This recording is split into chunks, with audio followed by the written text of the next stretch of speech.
Greetings, everyone. This is the People-Centered Internet for the 10th of September, 2023. Delighted to have you with us. I'm Kevin Clark. I'm your host, and we're delighted to have Ed Morrison and Doug Smith with us today. And they're going to have some very, very interesting comments. And I'm going to turn the call over to Ben Kaczynski in just a moment because he brought our guests to us, and that's outstanding. I want to remind you that if you have questions, put them in chat. We'll call on you in order, or when we get to the Q&A section, you can use the reaction section of Zoom down at your lower right hand to raise your hand, and we'll call on you. We look forward to your participation on the call. With that said, let me turn the call over to Ben. Ben? Good morning, folks. As through our discourse over the last couple years almost, the situations associated with social environments, technology leverage, complexity, complex situations, team organizations, organizing for strategic impact. Almost every session has raised the interest in my bringing and inviting Ed Morrison and Doug Smith to join us, because they have dealt with these issues for quite some time in many different really practical contexts that deal with enterprise activities and social good and social organization. And so I think the issues resonate quite well in dealing with complex situations, the wicked problems that we face, especially in social arrangements, as well as our approaches to address and dealing with team structures and team management and governance in those strategic areas. And I could think of two no better folk to join us than Ed Morrison and Doug Smith. Ed has exceptional background in this domain, being the central founder of the Strategic Doing movement and initiative, and did so at the greatest school in the world, Purdue University, while he was there for quite some time. I just happened to score that rate that way. And also certainly a lot of practice, and I've seen a lot of education that he's done to engage folks, engage teams, and look at organization. Doug Smith comes to us from a McKinsey legacy, and he's a prolific author on dealing with areas of teams and team management, team organizations for good and purposeful activity and performance measurements. So we're going to hear today from both of these folks. We're blessed with having both of them here today, and let them tag team their discourse for our session. So thank you. Well, Ben, thank you very much. And so what we propose to do is give you three stories. The first is my story around the development of strategic doing, and then Doug's story around the development of his methodology, performance-driven change. And then the third story is how we came together, quite an exceptional story in my view, how we've come together and what we're doing now. But let me start out with my story and give you some orientation. I'm old enough that I can still tell this story in decades, so I'll just do it that way. First decade after college, I was on Capitol Hill addressing complex challenges of globalization, tax, trade, competitiveness legislation, and came up to the level of a staff counsel to the Senate Democrats. But then I quit in the early 80s because I got really frustrated with the fact that we weren't really dealing with these problems. The next decade is a decade of consulting. It started out with an offshoot of the Boston Consulting Group, working with big companies who are globalizing, again, trying to understand what was really going on in our economy with globalization and the impacts it was having, the impacts of this globalization. The third decade is marked by, in the 90s now, marked by a conversation I was having with a physicist in one of my client companies in Singapore, expressing my frustration with the fact that we weren't dealing with these problems with our traditional strategic planning approach. And he gave me really sage advice. This was about a year before the commercial internet. He said, pay attention to the internet. It's going to change everything. And then the second is, he said, when you're talking about these complex problems, study open source software development. Understand that. So in the next decade, I spent about 10 or 12 years trying to find a way to address strategic questions, big questions, in open, loosely connected networks when nobody can tell anybody what to do. And by 2005, I had a model in my head. I was replicating it in my practice, and I decided to go to Purdue University. I was invited to go there and learn, one, could the model work? Does it really, could we validate it rigorously? And then second, if we could, can we teach it? Can we teach it and spread it? And so essentially, my agreement with Purdue was, if this model works, we're going to open source it. In other words, Purdue's not going to own it. And if it's not, nobody's going to care. So that's what happened. By 2019, we wrote a book about what we'd done. And then I retired from Purdue and went on to work with a smaller regional university, University of North Alabama, to put this online. And so we now teach these disciplines online. And we've seen it spread globally. And probably the most significant application is the Ministry of Production and Trade in Ecuador, using this to stimulate their competitiveness strategy around 26 clusters. But we teach it now in multiple languages, and I'm excited about that. So the primary insight that I got from this was that collaborations, complex strategies emerge from following some simple rules, and that the conversations that lead to complex and productive collaborations follow a structure, a conversational structure that we can teach. They have a very predictable structure to them. And so the end of my journey in academia was completing a PhD to explain why this works. Why, what's the underlying reason for why this works? But I'm going to shift it now over to that. So that's my story. I'm going to shift it now over to Doug and share his roughly 30-year story in the same spirit, and then we'll come back together and talk about the how we integrated our work starting about a year ago. Yeah, go ahead, Doug, please. Okay, thanks, Ed, and thank you, Ben, for the introduction, and nice to see all of you here on the Zoom.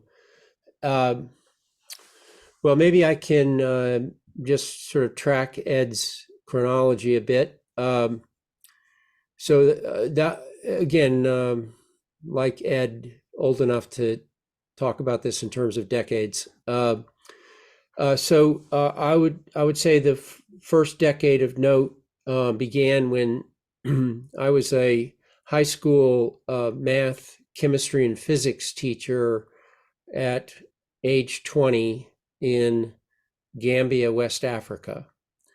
And while I was there, I had my first brush with real change because I was able to work with other math teachers in the country to transition their approach to teaching math from what was then so long ago traditional methods to what many of you would know as set theory, or what was called then new math, or in their context, new maths, since they were a former British colony. Any event, after doing that, I went back to college. That's where I met Ed.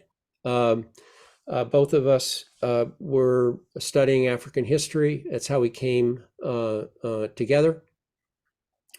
When I finished college, I co-authored a 19th century African history textbook that approached teaching Africa radically different than any other textbook does. I can explain that if anybody's interested. Went off to law school, practiced law in Los Angeles, and then through a friend got an opportunity to join McKinsey, which I later learned was a somewhat unique opportunity because I was one of the first people of my age group to be hired who did not have an MBA. So it was a wonderful opportunity for me to kind of learn on the job. I did that for a number of years, left to be the number 2 executive in a small diversified manufacturing company. In the course of that, I learned about how Xerox had actually invented personal computing, but nobody knew a Xerox personal computer. I was fascinated by what happened, and I went off and wrote a book about it called Fumbling the Future. And that, of course, got me interested in the whole topic of change because, frankly, Xerox could have been known for personal distributing computing. Why wasn't it? That was the story I thought worth telling. And so I wrote Fumbling the Future. Because I got so interested in change, I went back to McKinsey to be a co-leader of their worldwide organization performance and change practice, which I did for about 6 years. And then I left to go out on my own.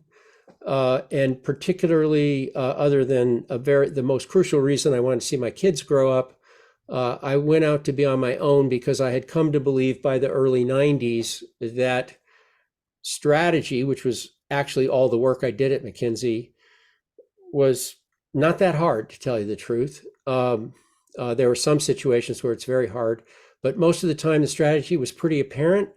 And what was not happening in the early 90s, and I dare say still is not happening too often, is the implementation of the strategy.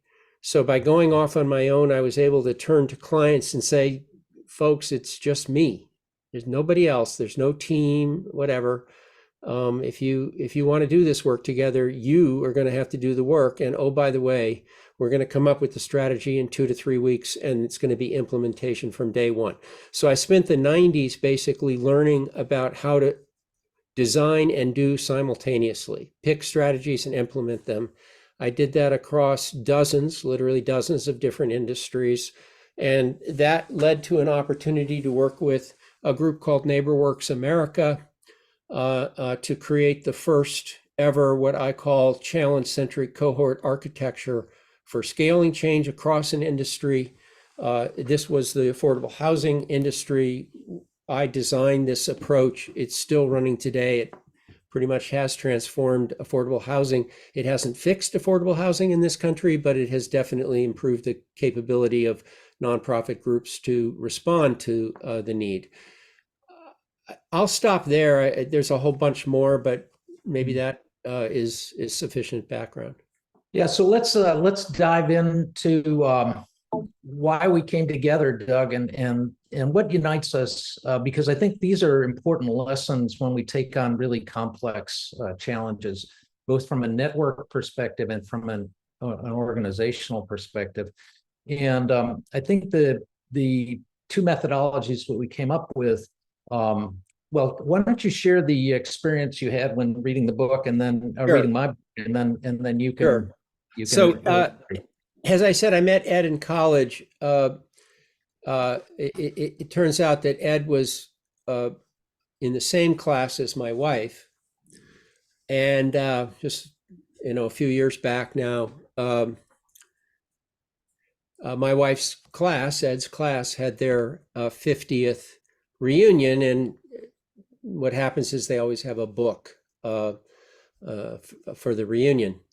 So I got the book, and I thought to myself, I wonder what Ed's doing these days. I hadn't seen him in 50 years. What's up with Ed? And of course, the first thing that goes through your mind, at least in my mind, is I sure hope he's still with us. any event, I was so pleased to see that, in fact, Ed was alive and well. And in his blurb about his life and so forth, he mentioned strategic doing. So I got the book, and as I was reading through it, I just realized that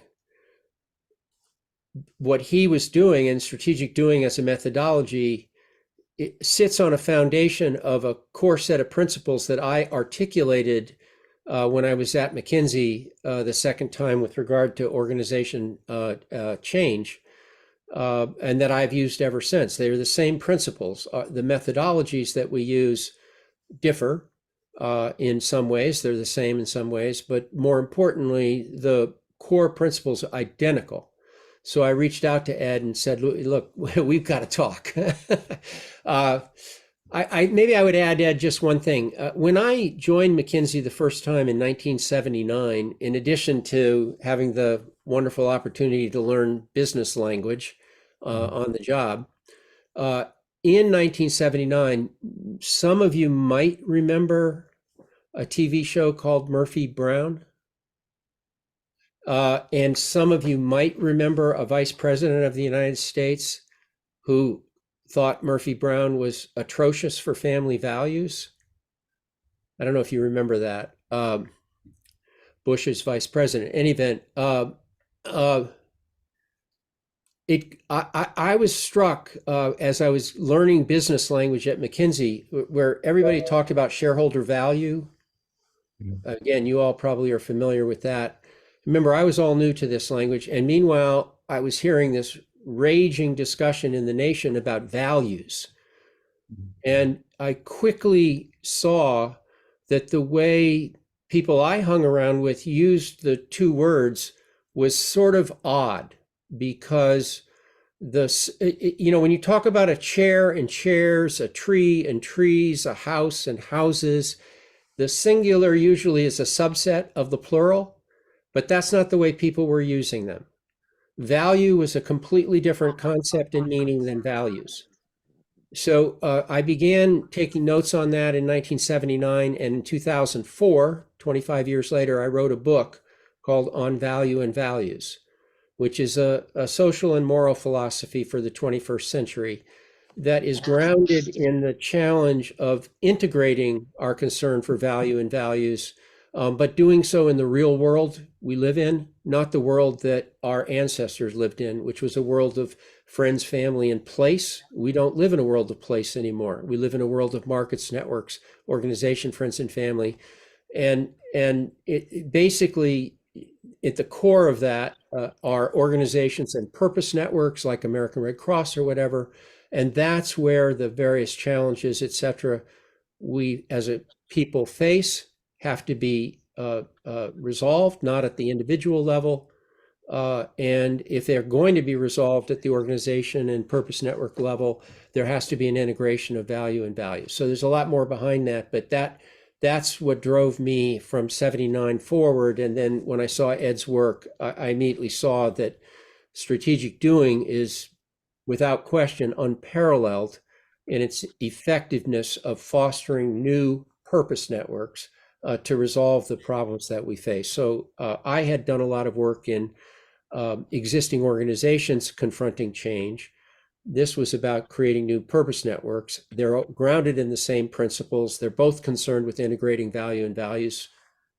I don't know, Ed, if you want to take it from there. Well, let's dig into, Kevin gave us a good prompt. Let's dig into some of those principles. But before we do, let's separate a little bit management problems where we know what to do, we know an answer, and situations where we don't know what to do. Because what we're talking about are addressing complex or wicked problems where we don't know what to do. So set aside what we learned, what I learned in business school, which was all about, when we know what to do, or we have a protocol to follow to address a challenge.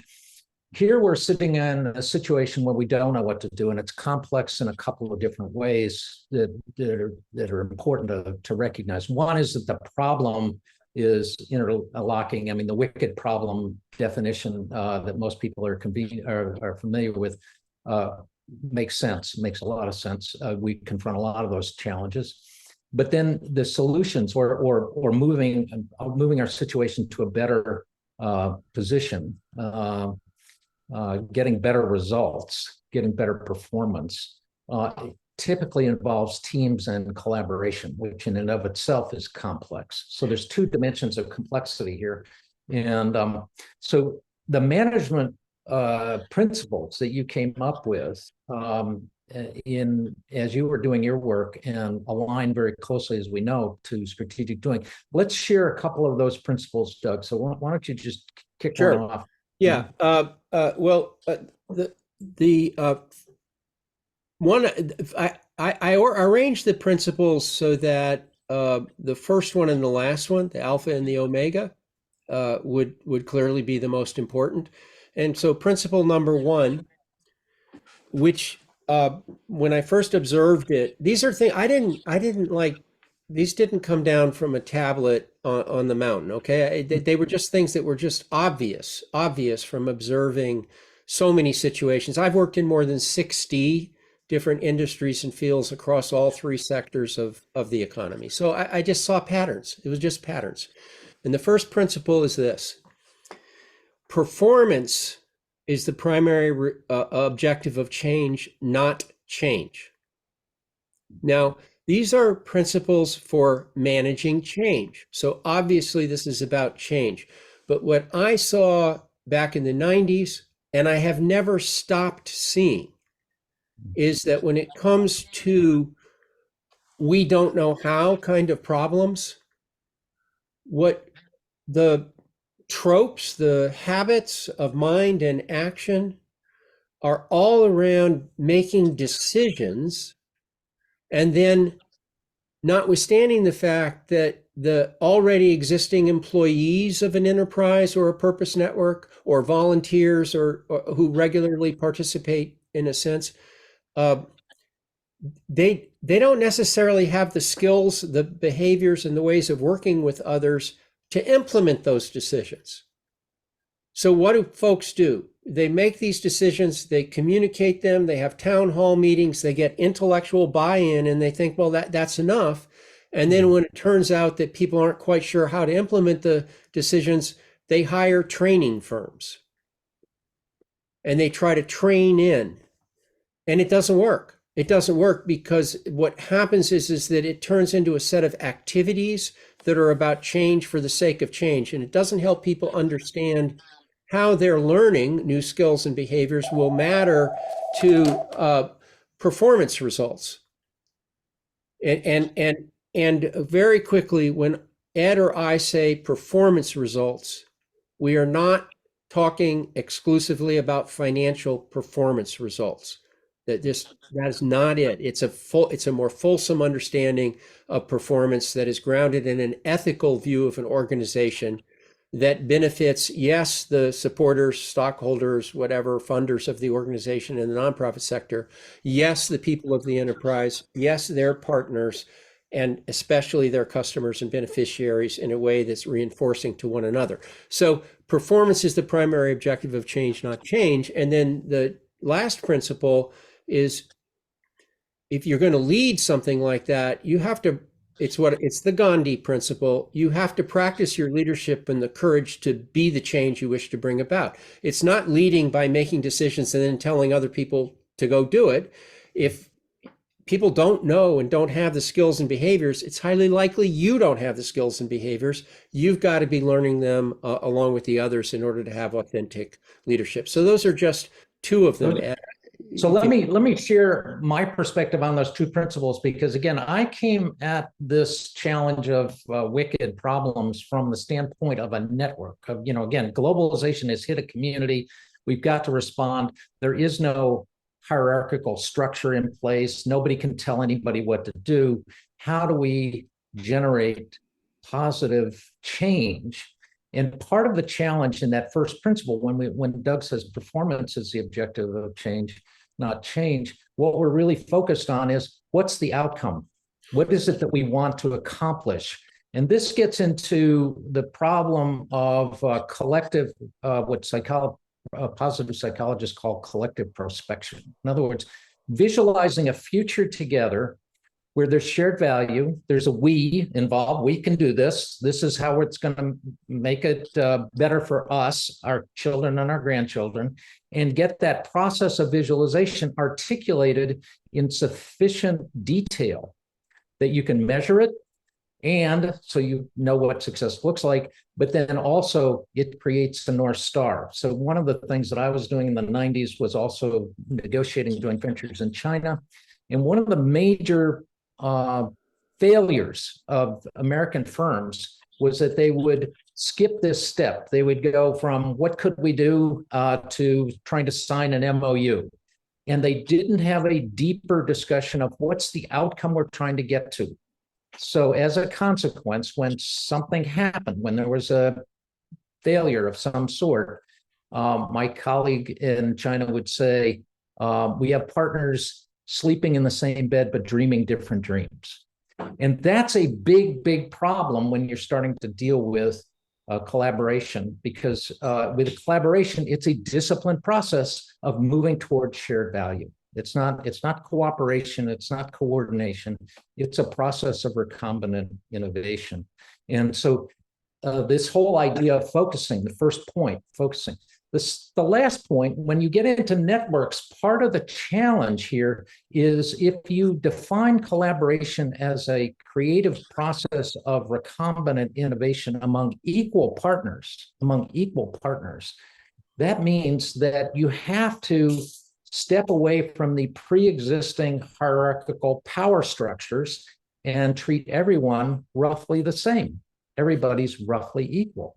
And so the strategic doing process teaches these new skills and behaviors so that people can come away understanding that these old hierarchical structures, which we naturally have, these old hierarchical structures really don't serve us well when we're dealing with complex challenges in an open network. So we have to abandon that. So those are two principles. There's 8 more. We can go into those.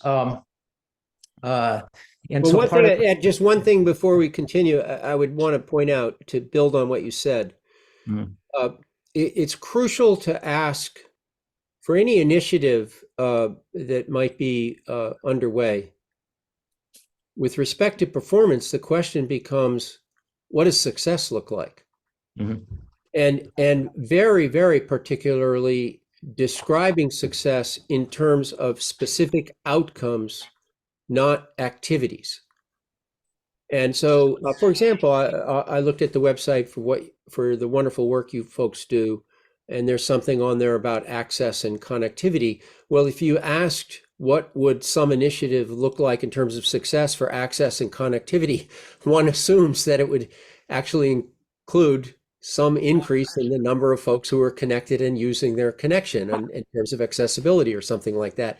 It's really quite striking how often groups stop at the vision level and don't actually answer concretely what success would look like in terms of outcomes. So these principles kind of spawn a variety of practices or methodologies that are crucial to helping folks move through a period of change where decisions are not enough.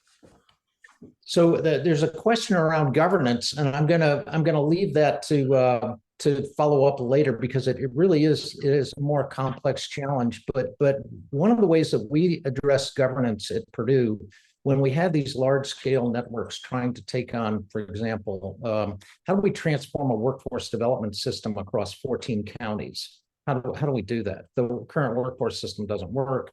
It's a bunch of disconnected programs. How do we create the networks that enable us to do that? And we did 2 things to address that challenge. One was we designed what we called an opportunity fund. And this was designed off of the principles of the SBIR. So you're probably familiar with Small Business Innovation Research grants. This was designed at the NSF in the late 70s. I learned about it when I was on the Hill, and very smart design. And so we designed an opportunity fund around that. It was basically a blind pool to invest in collaborations that were replicable, scalable, and sustainable. So those were our three criteria. We had some others, but we made early stage investments in those. And we managed all of this with a core team, and we followed Thomas Malone's ideas around a loose hierarchy. Malone in probably about 2003 or 4 or 5, somewhere around there, wrote a book on governance of loose hierarchies or managed networks. There's a lot of very good material on this, and it's complex area, and it's obviously context sensitive, or context defined by context. Yeah, that's an interesting challenge, but it is doable. But you move away from typical hierarchical structures, which again don't really work in open, loosely connected networks very well. The kind of networks that I was building. So yes, the Opportunity Fund was like a venture fund. It essentially said, well, we did there's a history here. One is that Roland Tibbets was the guy who designed this, and I met Roland when I was on the Capitol Hill. He had a brilliant way of thinking about how to manage risk across the boundary from government-led investment to private-led investment. And he had a very good structure in mind, very simple, very clear structure. And that still works, is, how do you manage the risk as you cross that boundary? And so we applied those principles that Roland came up with.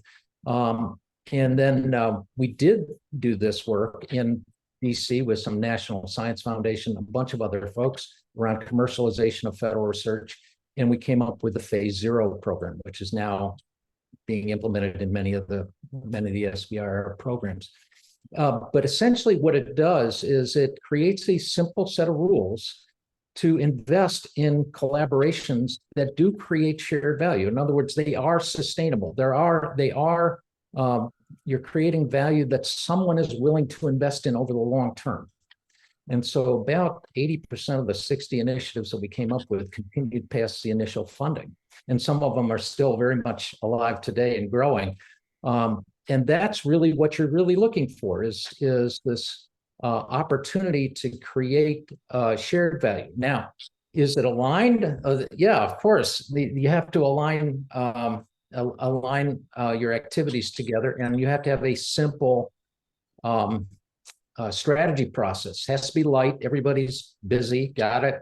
We're not good, but it follows the same principles as performance-driven change, which is a design-do management principle or management focus instead of command and control. It's a design-do focus, and it's continuously iterating and learning while you're doing. So this is a discipline. It's a discipline. And Doug and I talk about disciplines a lot, and because it is a discipline, it's not going to magically, solve your challenge. You have to apply it over time, and it's skill and behavior change. And that skill and behavior change takes time, which gets us into what I think is really important to scaling, which is the cohort architecture. Now, we did a cohort architecture at Purdue with when we were asked to help 50 university teams develop strategies, strategic action plans, we call them, to transform their undergraduate engineering curriculum and move it toward more innovation and entrepreneurship. We created cohorts, and we moved forward with cohorts, and those 50 teams generated over 500 collaborations because they had a disciplined process. When I saw what Doug was doing, I said, he's taken it to a whole nother level in terms of cohorts. So I'm going to turn it back over to Doug to talk about the cohort architecture, because this is really how you scale. And it's really, again, set up simple rules. It's a discipline. But Doug, please, maybe affordable housing would help. Yeah, well, I maybe But I actually, just want to mention that we're going to move from present mode to Q&A mode after this section. okay. Perfect. And actually, I think I'll talk about journalism Oh, yeah. Okay. instead of affordable housing. Many years ago, I was asked to create a program for leaders in journalism who had all been hit by the tsunami wave of digital disintermediation. It was actually the sisters of the legendary Punch Sulzberger, the elder, who, because of the Pentagon Papers, believed that Punch Sulzberger embodied the best of a blended concern for good journalistic values and economic and financial success of a news enterprise. And they felt that this was not well enough understood or practiced across journalism.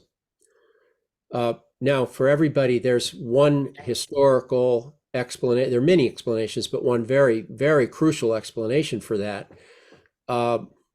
You all, I don't know, you know that in journalism, traditionally, they talk about two sides of any news organization, the edit side and the business side. And it's literally called church and state, by the way.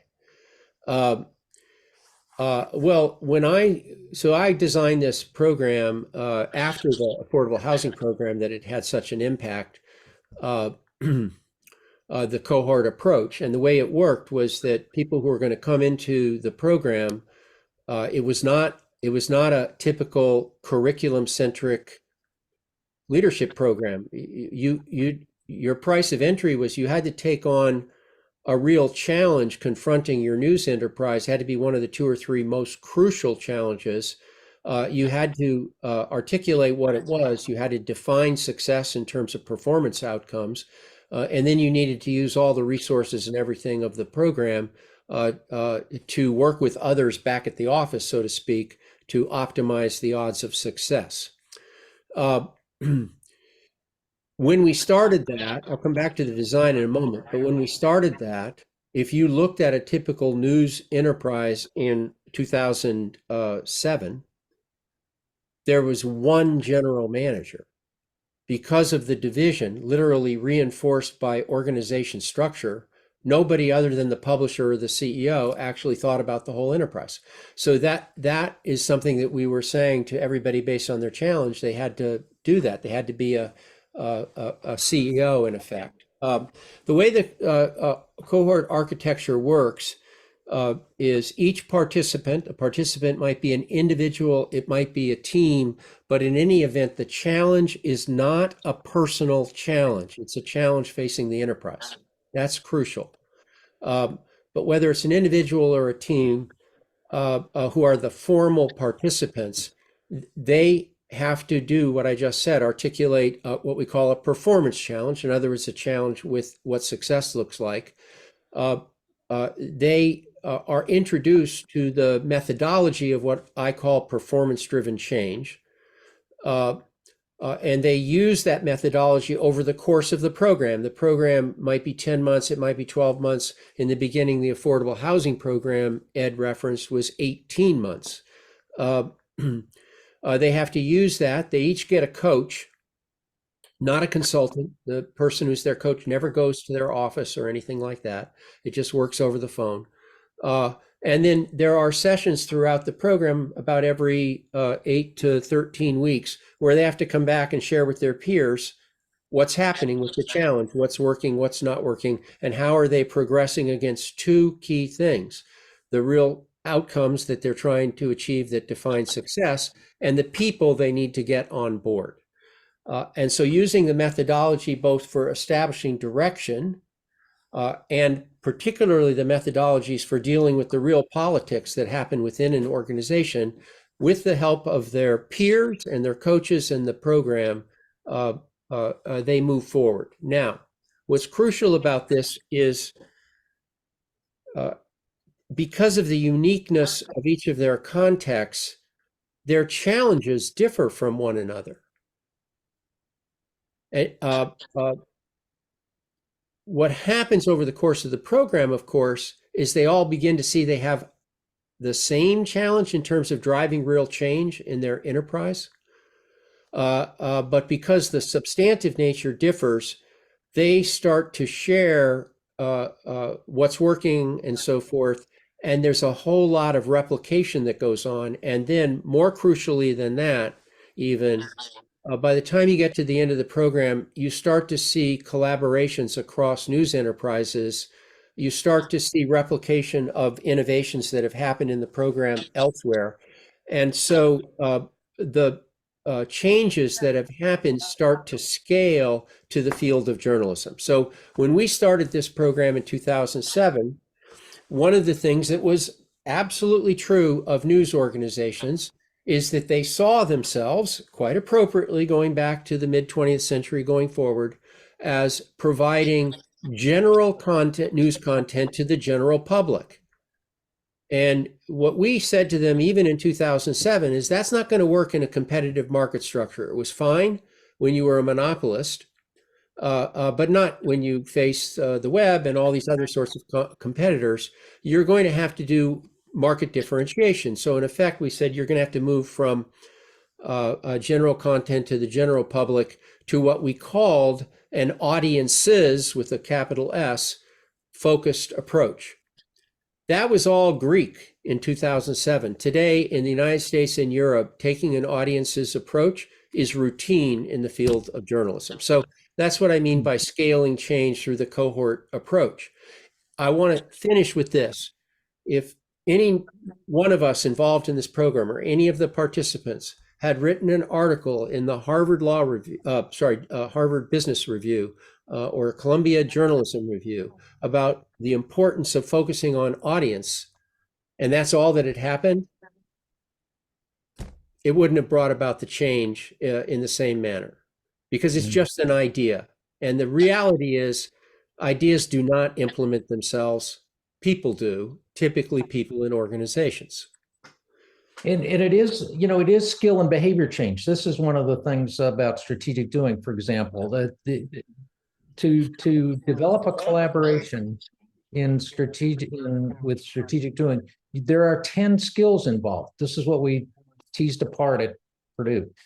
We're all capable of doing all 10 skills, but we're not equally good at all 10 skills. And but the skills and behavior chain is just like any other discipline, playing a musical instrument, swimming, playing any, golf or whatever. It's a set of interrelated skills, and practice delivers mastery. No, that's right. I mean, just to build on the journalism, everybody look behind Ed, and you see the two doors there? Behind Ed, you see the doors in his room? I hope everybody can see that. We can see him. Yeah. So if you were a print journalist in 2005, your whole focus was on writing an article that gets into the paper. The paper is the door. You don't see the audiences beyond the door. In order to move to the audience's approach, you absolutely have to learn new skills, new behaviors, new ways of working, so that you're actually responding to audience need as part of how you do your job. That was not happening 15 years ago. That's what we mean by skill and behavior change. So we're going to go to our audience now. Great. Right. And we want to invite some conversation, right? I think that you're doing some very interesting work. And by the way, my degree's in journalism, so I actually lived through the transition you're talking about. Oh, great, Kevin. In a lot of different ways. So with that said, we have some comments. Let's go to your host first. Ben, you posted a lot of commentary. So pick your key question, and then we're going to call on Ron Suarez, Mark Prinsky, and then Lynn Wells. All right, if Lynn, if you're still with us, yeah, there you go. Want to have you unpack what's going on in Puerto Rico, and maybe there's a compare and contrast with what Ed and Doug are doing in Puerto Rico with what PCI is doing. Ben, you're first. Yeah, I'm curious about 21st century opportunities as we understand the complexities of what your focus and address. You don't just recognize a new practice, a new means and methods, as much as it's a new reality that that they have to work in. And so when we're dealing with situations where the loose hierarchies and mix of stakeholders that have independent decision action. So when I hear terms like shared values, I get disturbed that you're making an assumption that they can create shared values as much as in my comments, aligned values, or at least reconciled and recognize differences in those values and how we organizationally manage in the 21st century and use our tools to manage complexity so that the distributed, occasional, independent decision collaboration can take place. So any thoughts on those practices that work? And it relates to the other issue that we use that term enterprise. And as I said, one of my big campaigns is that we tend to still speak of the noun form of enterprise when really our focus is on the verb form. Yeah. Is that fair, Doug? Yeah. Oh, absolutely, Ben. That's such a terrific observation that you just made all the way through. So here's kind of, I mean, let me start with this. Personally, hierarchy works. And I don't come from a school of good and evil. I come from a school of both and. So the question is, when does hierarchy work in a way that's good and fair to everybody, and when doesn't it work that way? So I like your enterprise thing. I want to talk about Ed's phrase of recombinant innovation. I want to talk about your loose hierarchies, and I want to talk about shared value, which is a wonderful concept. All of those, when confronting a unique problem like so many that the world faces, are calling on the people involved, whoever's joining up to do something about it, to take out a clean sheet of paper and think about what does success look like, how are they going to get there, and so forth. In the beginning, that does mean more of a network, collaborative, less of a strict hierarchical, etc. approach.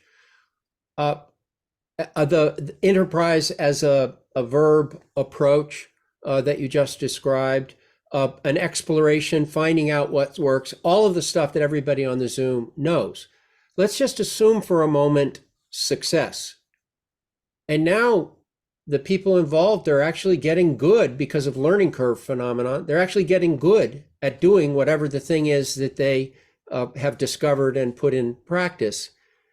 It's a good time to switch back to hierarchy, because hierarchy is pretty brilliant at taking advantage of the learning curve to actually expand performance to the benefit of others. So it's really like this constant two-cylinder engine that you're working with, and not getting hung up on, is one cylinder good and the other evil.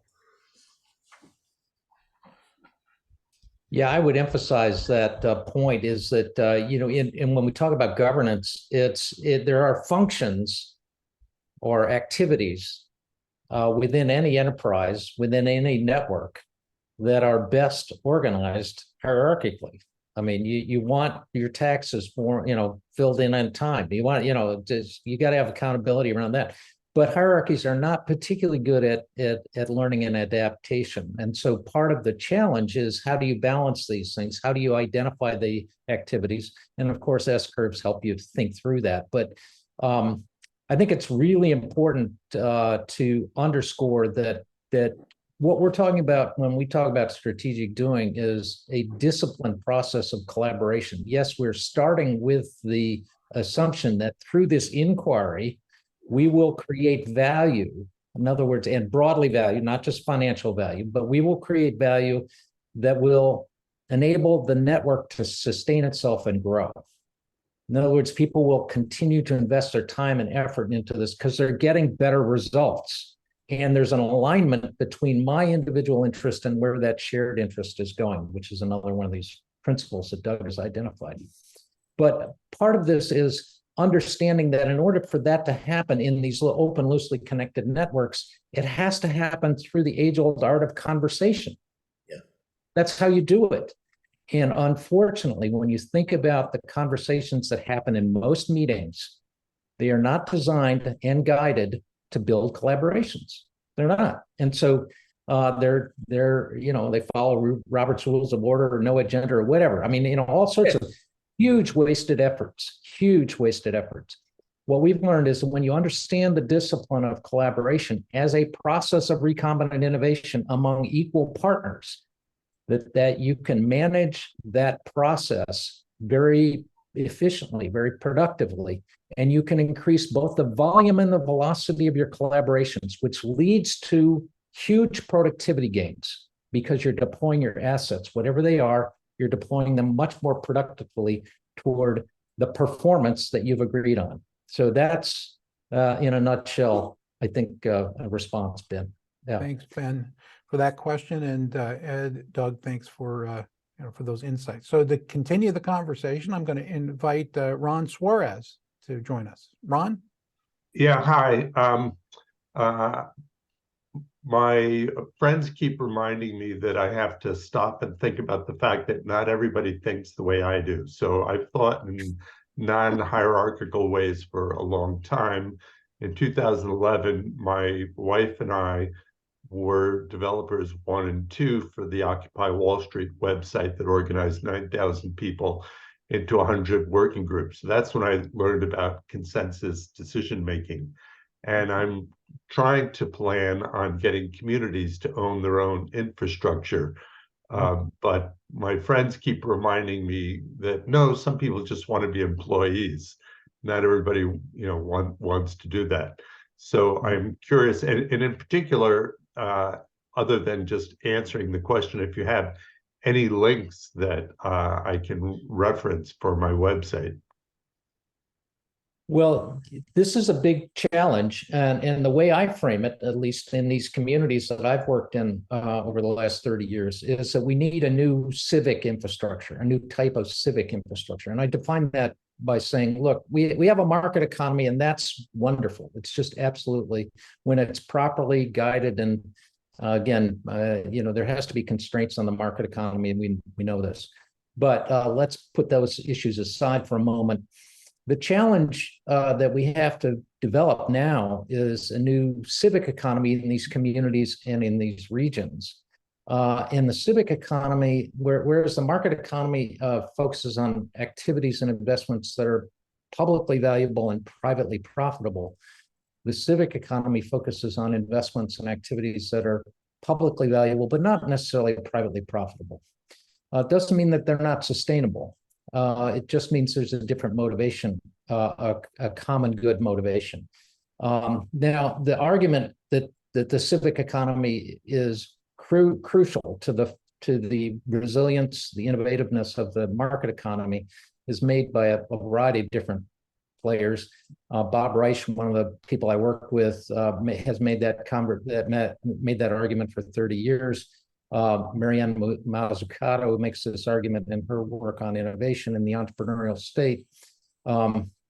There's a lot of reasons why the civic economy, and the internet is a perfect example of this, why the civic economy can support the market economy, where the civic economy came from, where the internet came from.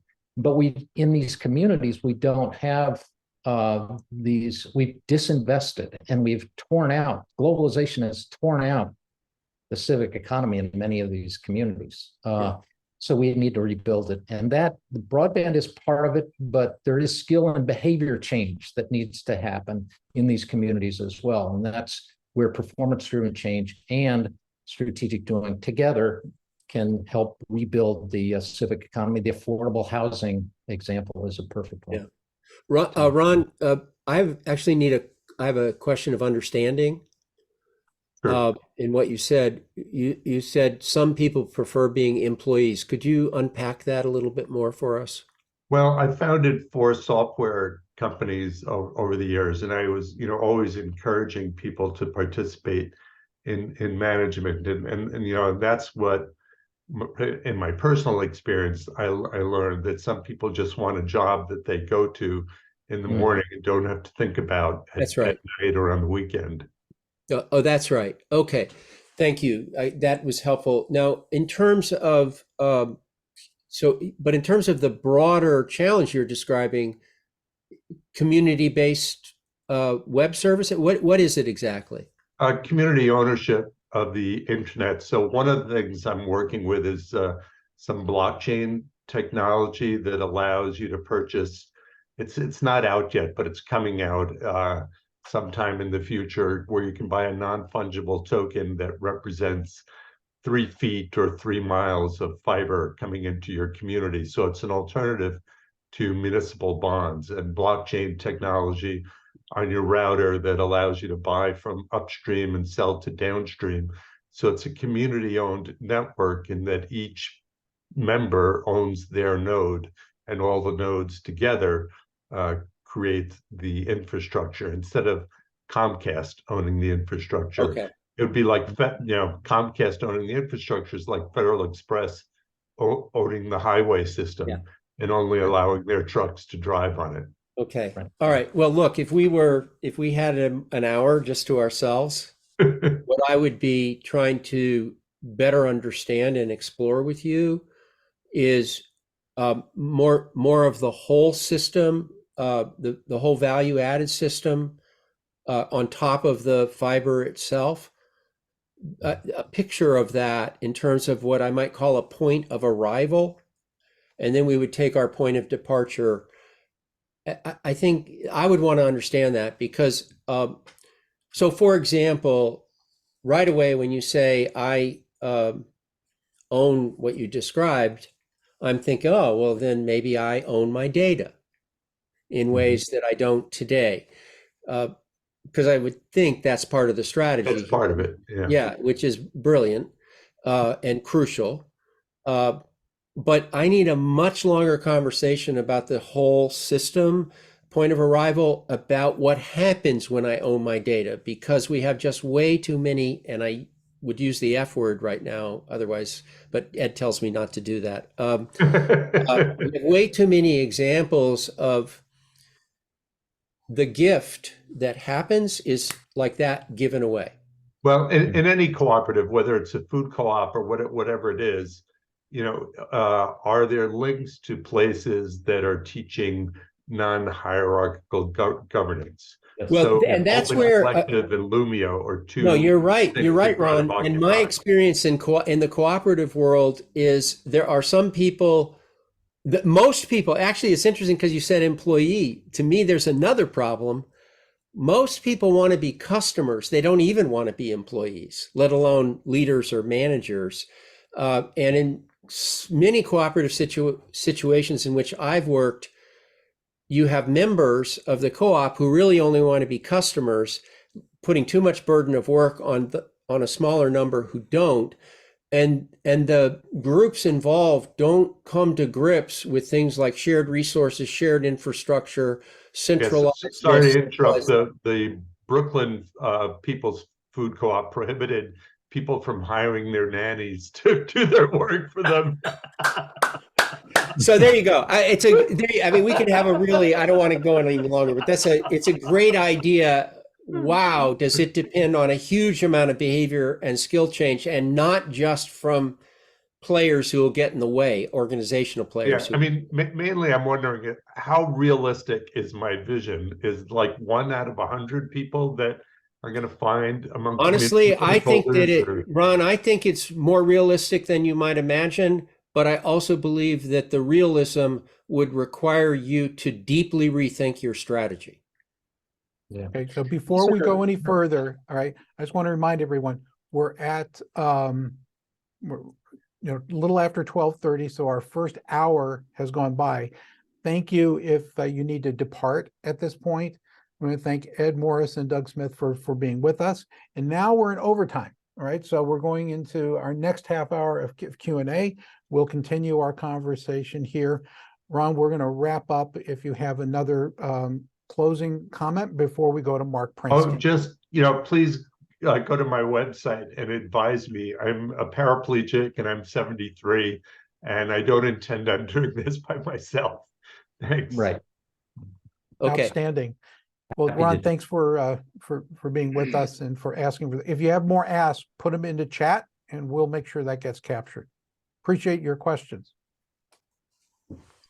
Okay, let's add Mark Prinsky. Mark, do you have a question for Ed and Doug? I do. As Ben suggested, this has all been music to my ears. I can't wait to hear the beginning part that I missed. My focus is entirely on young people under 20, say, and particularly as young as like 3 to 12 or whatever it is.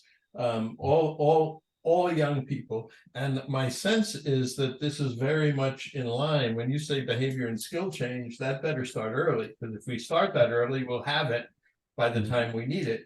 I see everything. I see how it works with organizations and what you're doing. It seems to me that school, which is really learning in advance. That's what school is. Learning in advance is to the what do you call it? The regular economy as now I have to make this analogy easy, as accomplishment by young people is to the civic economy. So that's kind of the, so I'm trying to extend this through something I call empowerment hubs to young people. And I love all the concept you've talked about. So I wrote to you both to ask you for private conversations. And I just want to hear your thoughts of, has this ever been done to your knowledge with young people who and how we could use, say, something like affinity groups as the proxy for companies to say, here's a problem that really involves a lot of us. Tell me what you've done, and I look forward to talking. Thanks, Mark. Well, the work that I did at Purdue started moving into the high school. Purdue has a high school system that they've created to address the issue of inequitable admissions. And we've Doug and I also have a classmate that has been working on climate change, and we spent about a year working with fourth graders on teaching them basic skills of collaboration. How do you design the conversation that can start to underscore what could we do together with the assets we already have, the things we already have in our networks. And this collaboration skill has not been taught. It's not taught in our high schools, grade schools, high schools, universities. But that's where we're heading. That's where Doug and I would like to head, which is expand the scope of these skills, teaching these skills. And they can be taught in grade school and high school. We have simulation games that have been developed at Purdue for high school students. There's all sorts of things that can happen here. And again, it teaches the skills of collaboration, which are critical to both strategic doing, in other words, forming purpose networks, forming networks that actually accomplish something. And it's critical to performance-driven change. When you're in a company, by definition, the existing structures, the rigorous structures you have aren't addressing the complex challenge. So you have to redesign the organization, maybe outside partners, work with outside partners as well as people across the organization. In other words, you have to collaborate. And so if you can teach these skills, and you can, then you're going to improve your performance dramatically. I so look forward to talking. And my sense is, my change is that you don't teach the skills. You don't teach things and then do things. You build the skills in the context of actually doing and solving the problems and addressing the things. Well, that's right. That's right. It's not teaching in the traditional sense. You're right, Mark. You're totally right. While you were talking and Ed was talking, I was reflecting on a group in Florida with whom I worked 6 years ago, a community development group that had a maker space. Do people know what a maker space is? To be honest. They had a maker space for kids in the community. This was a very, very low income community. And when I went into the maker space, I honestly, I cried. It was incredible what these kids were doing. And they were doing it because the man who was there created an environment for them to learn by doing. Not him to instruct, them to learn by doing. Now that was in a very low income neighborhood. I want to juxtapose it with a conversation I had with my son, who yesterday, who's, as a father would hope, quite successful. And he was telling me about my granddaughters. He and his wife went to the parent-teacher thing at the beginning of the school year for my granddaughter's second grade class. Now, this is a private school that is off the charts in terms of annual tuition. The two teachers in the second grade class said, "Hey, parents, here's what we're doing this year. We're going to create the entire learning environment around a great number of questions, like should there be a living wage or a minimum wage, etc., in creating a restaurant." And 90% of the work in the second grade for my granddaughter is going to be around a restaurant with all these things.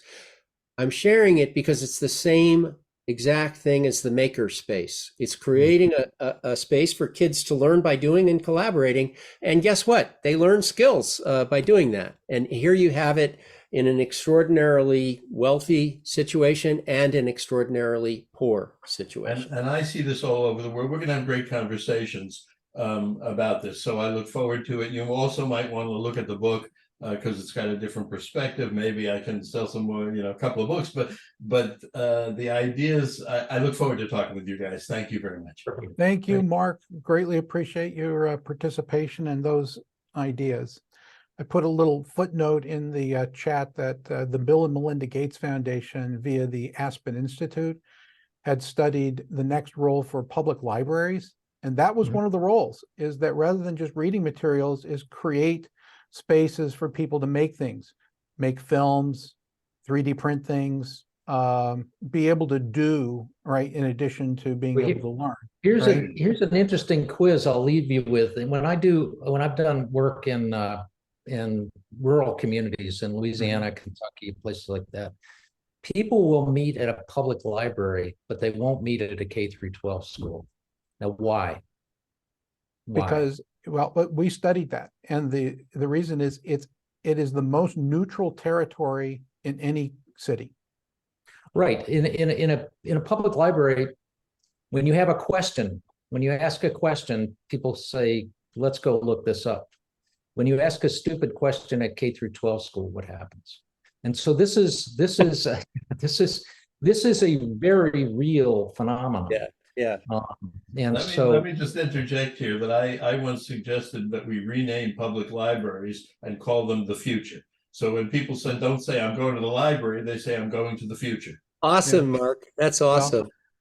Well, the other thing that I put into the footnote of the report was the people who are staffing these places, we refer to them as librarians. Their degrees are in information science. Right. So if you are a small business person, would you like to ask a librarian a question? Or would you like to go see the community's information scientist? That's great. That's great. And I said, you guys should go ahead and simply own your degrees. Kevin, let me share principle number 8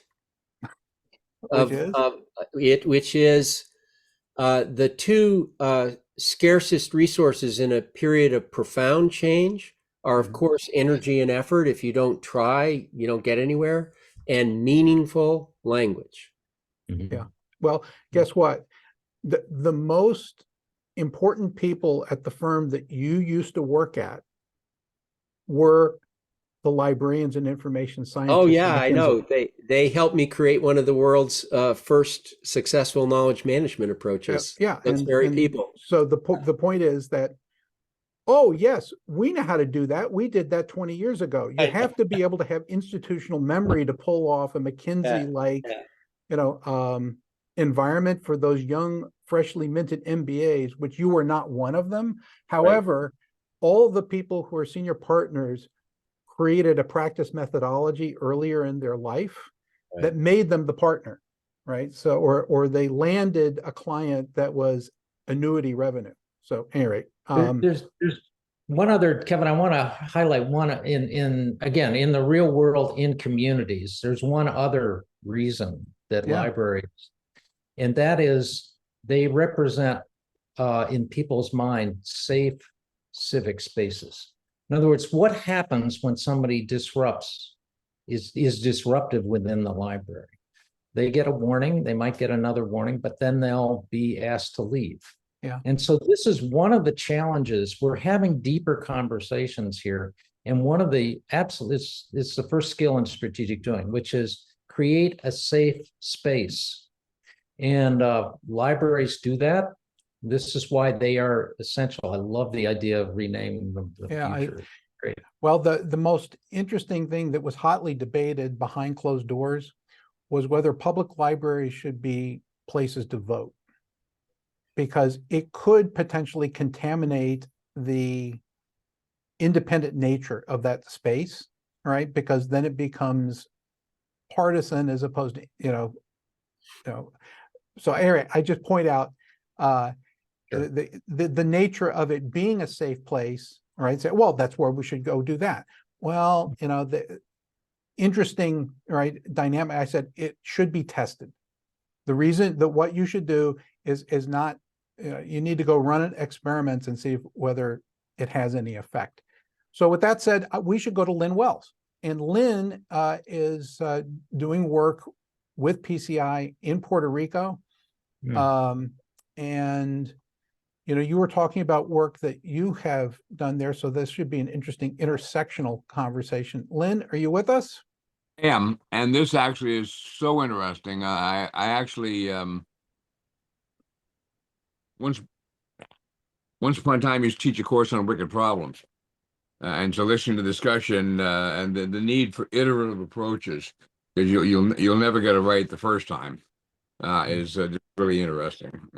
But two things: one on Puerto Rico, the flipping back and forth. I've been taking all sorts of notes on this because I had last week and various conversations 2 weeks ago, and then last week with the Puerto Rican delegation in DC. And this business about flipping back and forth between hierarchical and collaborative environments, I think is really important, because you're never going to get very far away from hierarchical environments for the foreseeable future in Puerto Rico. It's the nature of the society in many respects. But the young people are so much an opportunity to skip a generation down there and understand how to craft a different future through the kind of things we've talked about here. I've been looking at sort of four things. One has been community resilience communications, how you make the communications for public safety officials more stable, more resistant to disasters. Another is tracking federal funds. Third is workforce development to actually find ways to implement and spend those funds effectively. And then the fourth was the 50th anniversary of the People-Centered Internet the PCI is working on. Turning to the first piece on the communications, there are a number of things you can do with communications, but you can't do anything without integrating comms and power, because the power grid is so shaky down there. And this brings up exactly the kind of collaborative purpose networks you all have been talking about today, is how do you actually get the power people and the communicators to talk to each other, and then who are the right people to bring into the network at the right time, because right now, by and large, they're totally stovepiped. Second part, go ahead. I'll stop. I'll pause there. Thoughts?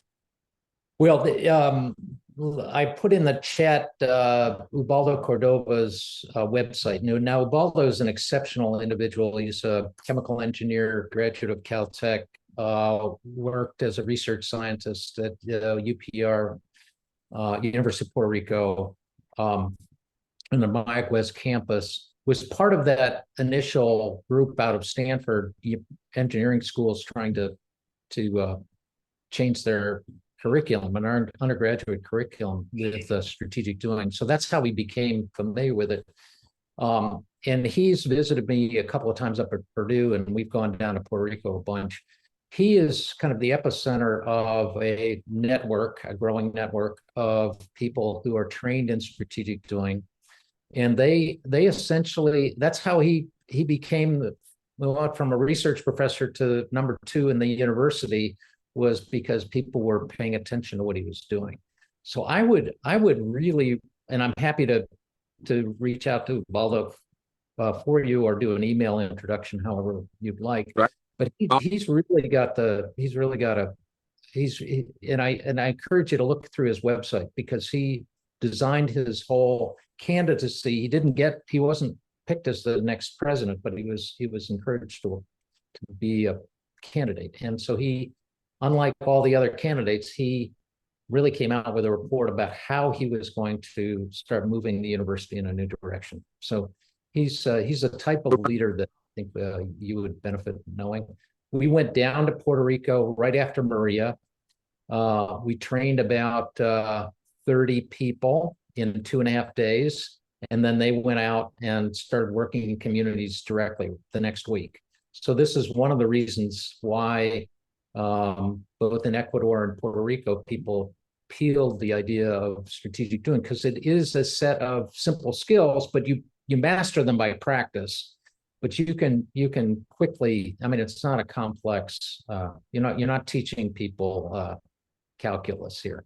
You're teaching them basically applied common sense is what it boils down to. So actually, Ubaldo is one of the most valued members of our network.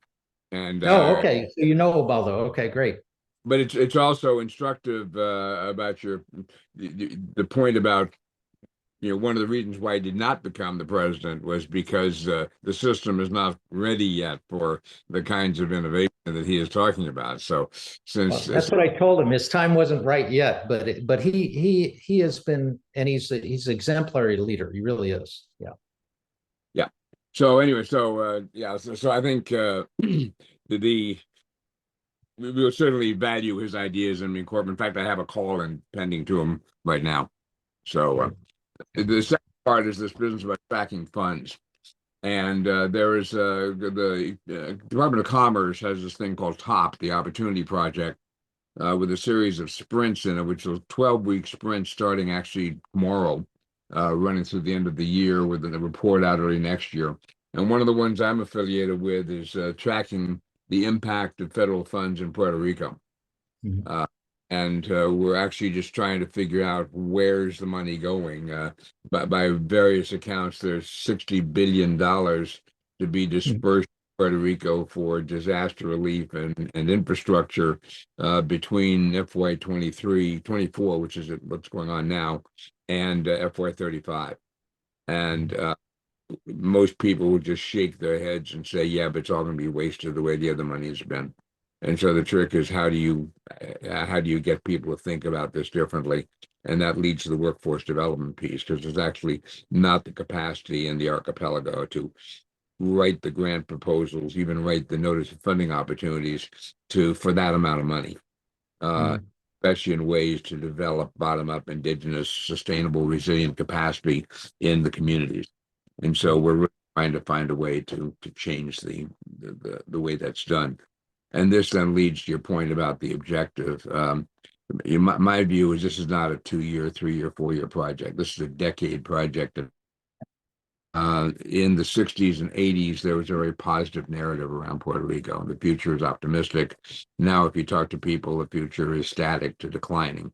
So what can you do to take advantage of this money to invest properly, so people, see it's not being wasted to the usual cronies, usual suspects, and be if you have this much energy money and this much comms money by 26, 27, there ought to be stable power and reliable comms that could completely Right. change business, the basis for the business community down there.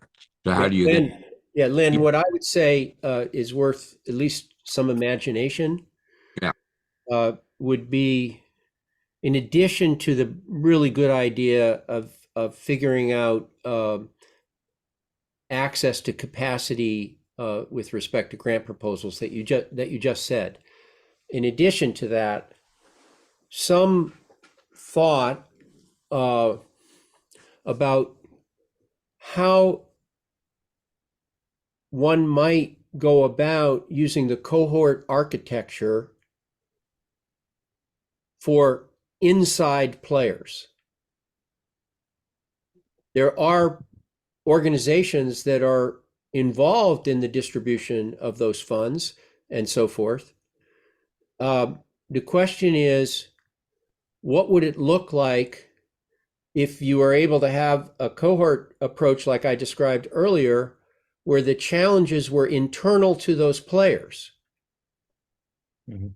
And it was done in a way that allowed participants to explore more effective ways of distributing funds and so on, so that you actually take on behavior and skill and process, et cetera, change of the insiders as well as the outsiders. And so I'd like to explore you some more, because in fact, the chief technology officer of Puerto Rico just said on Thursday almost this exact point, that we need to have a new way of thinking about this. At the same time, all the players in this at this point are running like gerbils on treadmills to just get through the stuff they've got to get to. So how do we find a way to carve out the cohorts to do this sort of work at the time here? Let's talk. No, Lynn, let's talk, because that's enough of a window, what you just described.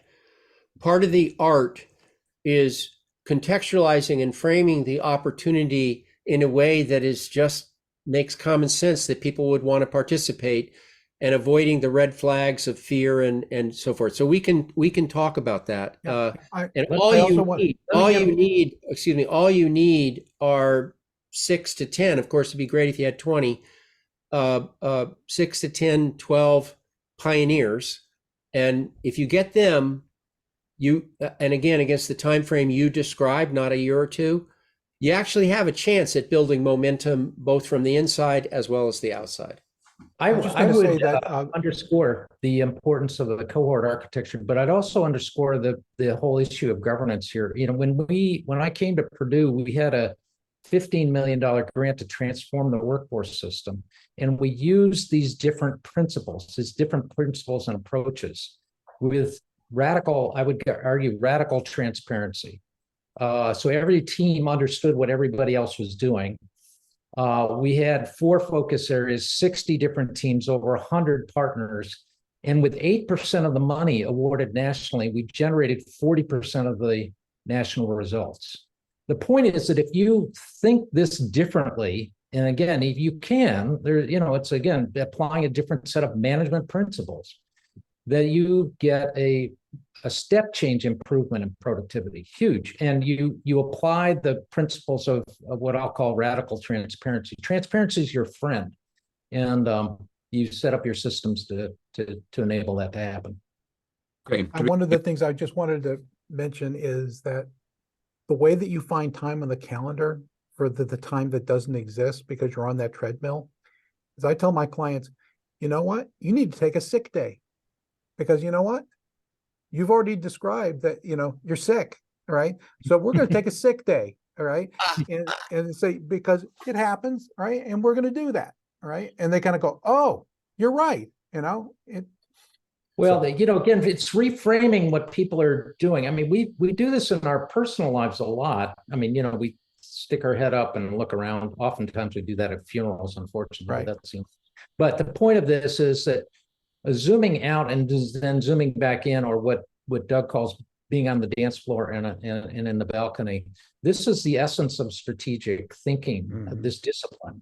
And the good news is that it doesn't take much time. It doesn't take huge amounts of resources to do this. It takes discipline and practice and peer-to-peer learning and support.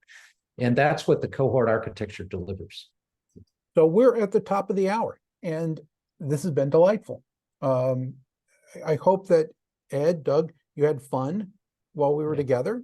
Do you have any, I want to give both of you an opportunity to give us one nugget of wisdom before we depart. Who wants to go first? Well, Go ahead, Doug. I'll go first, and then you can finish. Well, I just want to thank everybody who participated. Very, very interesting conversations. My only, I don't know if it's wisdom or not, but I want to reemphasize something that was said more than once, particularly by Mark, that when you're facing these wicked problems where we don't know how the solutions are going to work, we don't know how to collaborate, it's really crucial to convene people to operate in a way where they, not any particular person, but the group, is the one responsible for figuring that out. Yeah, I'll end with this, which is, both Doug and I have been around long enough to know that this is all about planting seeds to trees you might not ever see. And there's a lot of joy in that. And I want to encourage us to keep planting seeds because the wisdom of practitioners, people like Doug, is extremely valuable. It's just really valuable. And I keep pinching myself that I come to the sort of the last chapter of my professional career and I get to work with Doug. It's just been a joy. And I think the opportunity that we have is to really chart out some new pathways with what we've learned, what we've already learned. We know what works. It's a practice of change. It's not perfect. There'll be other practices and, there'll be improvements on the existing practice. That's great, but it's good enough to start and to plant seeds. So that's the thought I'd like to leave you with. Well, thank you. And Ben, thank you for bringing Ed and Doug to us. Greatly value the fact that we've made that happen. And you are also a great contributing member of the PCI Guests and Speakers Committee. So thank you for all of that. Thanks, Ed. Thanks, Doug. Thanks, everyone, for being with us today. And in everything you do, be intentional. We'll see you in a couple of weeks with our next PCI community meeting. Cheers. Thanks, Thank you. Kevin. Bye-bye. I